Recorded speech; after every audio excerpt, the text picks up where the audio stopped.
सुप्रभात सारे बच्चों। मैं आज कक्षा 10 विषय हिंदी पाठ 1 सूरदास के पद आज बताने जा रहा हूँ। सबसे पहले मैं सूरदास का कुछ परिचय बता दूं। सूरदास का जन्म 1478 ईस्वी में मथुरा के भूमिका क्षेत्र में हुआ था।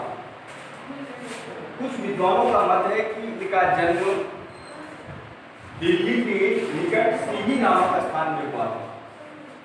इनके जन्म के विषय में मतांतर है।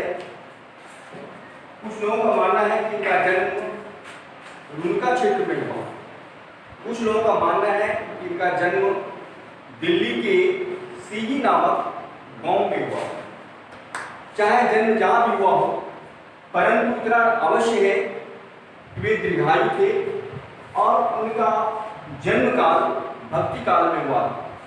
जिस समय संपूर्ण भारत धर्म की रूढ़िवादिताओं में जकड़ी हुई थी, लोगों के पास धर्म की जटिलताओं से घिर गए थे, उनके पास कोई रास्ता नहीं मिल रहा था। ऐसे समय में बहुत से संत का प्रादुर्भाव हमारे देश में हुआ, जैसे तुलसीदास, सूरदास, मीराबाई, चैतन्य महाप्रभु, रैदास। ऐसे बहुत से कवियों का जन्म हुआ और इन सभी कवियों का जन्म भक्ति काल में हुआ। तो उसमें भक्ति की अविरल धारा पूरे भारत में बह रही थी। यहाँ तुलसीदास ने राम की भक्ति की, वहीं पर सूरदास ने कृष्ण की भक्ति की। भक्ति की दो धाराएं संपूर्ण भारत में बह रही थी। एक थी सगुण भक्ति धारा और दूसरी थी निर्गुण भक्ति धारा। सगुण भक्ति धारा के मानने वाले सूरदास, तुलसीदास, मीराबाई, चैतन्य महाप्रभु आदि थे। वहीं निर्गुण भक्ति धारा के कबीरदास अग्रगणी थे। उन्होंने कृष्ण की भक्ति शाक्य भाव में की और उनकी भाषा ब्रज थी। ब्रज भाषा में उन्होंने कई अविस्मरणीय ग्रंथों की रचना की, जिनमें से प्रमुख रचनाएं सूरसागर, साहित्य लहरी और सूरसारावती आदि थी। जिसमें सबसे प्रसिद्ध रचनाएं की ये सूरसागर जो सबसे प्रसिद्ध रचनाएं मानी जाती है। और उनका निधन 1583 ईस्वी में हुई। लोग उसमें से कुछ विद्वानों का मत है कि सूरदास बाल्यकाल से ही अंधे थे। कुछ विद्वानों का मत है कि नहीं, वो बाद में जाकर के वे अंधे हो गए। इसका आधार ये है कि उन्होंने श्री कृष्ण के बाल रूप का वर्णन जिस प्रकार से सटीकता के साथ किया, शायद वो बिना आंखों देखे इस प्रकार का वर्णन संभव नहीं है। इसलिए कुछ लोग मानते हैं कि सूरदास अंधे बाद में हुए और उन्होंने पहले बाल रूप को देखा, बचपन के रूपों को देखा है, इसीलिए उन्होंने इस प्रकार का सटीक वर्णन किया। क्योंकि जिस प्रकार से सूरदास ने कृष्ण के बाल रूप का, बाल लीलाओं का वर्णन जिस प्रकार से किया, उस प्रकार से बाल लीलाओं का वर्णन आज तक किसी कवियों ने नहीं कर पाया। उनकी प्रसिद्ध रचना सूरसागर से का भ्रमर गीत से जो आज मैं पढ़ाने जा रहा हूँ पद, वो भ्रमर गीत से लिया गया है। इसमें जब श्री कृष्ण गोकुल से मथुरा चले आते हैं और उस समय गोपियों की जो दशा है, उस गोपियों की दशाओं का अनुभव करते हुए कृष्ण भ्रमर के रूप में यहाँ उद्धव को संदेश लेकर के भेजते हैं गोपियों को समझाने के लिए। और गोपियों को समझाने के क्रम में क्या कहते हैं, मैं आपको पद पढ़ाते जाऊंगा और समझाता जाऊंगा कि क्या उन्होंने कहा और उसकी भावनाएं क्या थी। ठीक है, उसके बाद मैं पद पर आता हूं। पहला पद आज मैं पढ़ाऊंगा, पद पर ध्यान देंगे। यहां पर पहला पद है, इसमें है उधो तुम हो अति बड़भागी। नाहिन मन अनुरागी, पूरी पात रहत जल भीतर, ता रस देह न दागी। जो जल माह तेल की गागरी, बूंद न ताको लागी। प्रीति नदी में पौन बोरियो, विष्णु रूप पराली।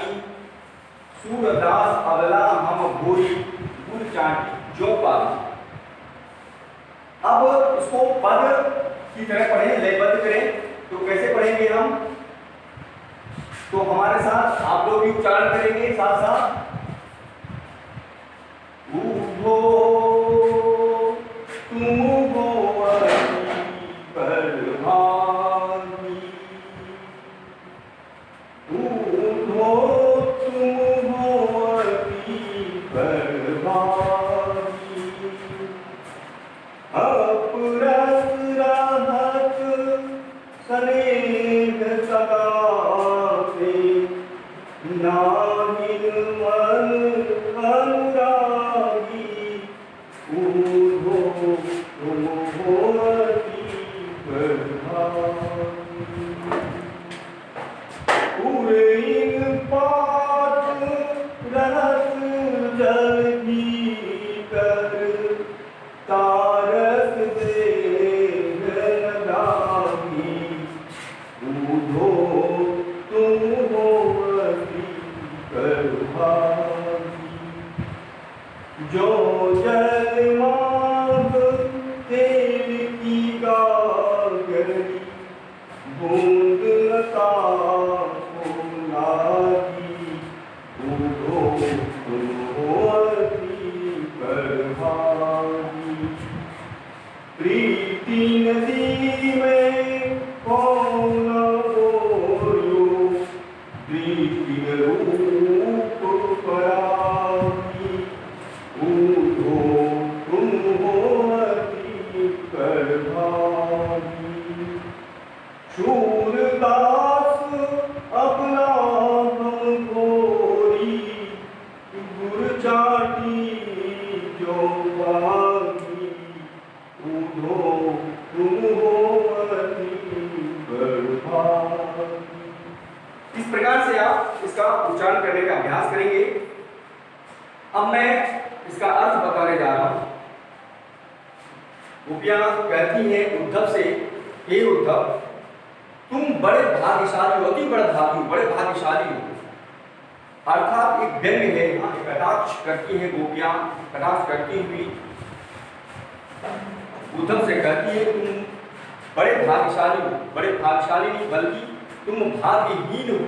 भाग्यहीन इसलिए क्योंकि अपरस रहत स्नेह तगाते। अपरस मतलब अछूता, आप अछूता ही रहे, स्नेह तगाते, स्नेह के बंधनों से आप अछूते रहे। नाहिन मन अनुराग, ना तो तुम्हारे मन में अनुराग उत्पन्न हुआ, कृष्ण के साथ रहने के बावजूद भी आप में ना तो उनके प्रति स्नेह उत्पन्न हुआ, ना ही प्रेम उत्पन्न हुआ। आप उससे वंचित रहे, अछूते रहे।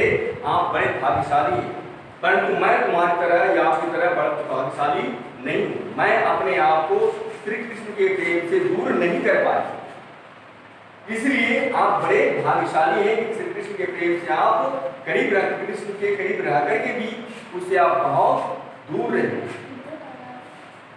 जिस प्रकार से पुरीन पात रहत जल भीतर, जिस प्रकार से पुरीन के पत्ते अर्थात कमल के पत्ते जल के भीतर रहने के बावजूद भी ता रस देह न दागी, उस पत्ते पर जल की बूंद भी नहीं लगता है, उसी प्रकार से आप श्री कृष्ण के साथ रहने पर भी प्रेम का जरा सा भी अंश आपके अंदर नहीं है, इसलिए आप भाग्यशाली हैं। दूसरे उदाहरण के द्वारा भी गोपियां कहती हैं कि जो जल माह तेल की गागरी, जैसे तेल की गागरी, तेल का घड़ा, तेल के घड़े को पानी में डुबोने से जिस प्रकार से उसमें पानी का बूंद एक भी नहीं ठहरता है, उसी प्रकार से तेल की गागरी के समान, तेल के घड़े के समान आप हैं। जिस प्रकार से तेल के घड़े में एक बूंद नहीं ठहरता, उसी प्रकार से आप में श्री कृष्ण के प्रति प्रेम जरा सा भी उत्पन्न नहीं हुआ। प्रेम की नदी में पाँव न बोलूं, प्रेम रूपी नदी में, श्री कृष्ण के इस प्रेम रूपी नदी में तुमने पाँव तक नहीं डुबोया और दृष्टि न रूप पर आ गई, ना ही श्री कृष्ण के प्रति आपके आंखों में प्रेम ही है।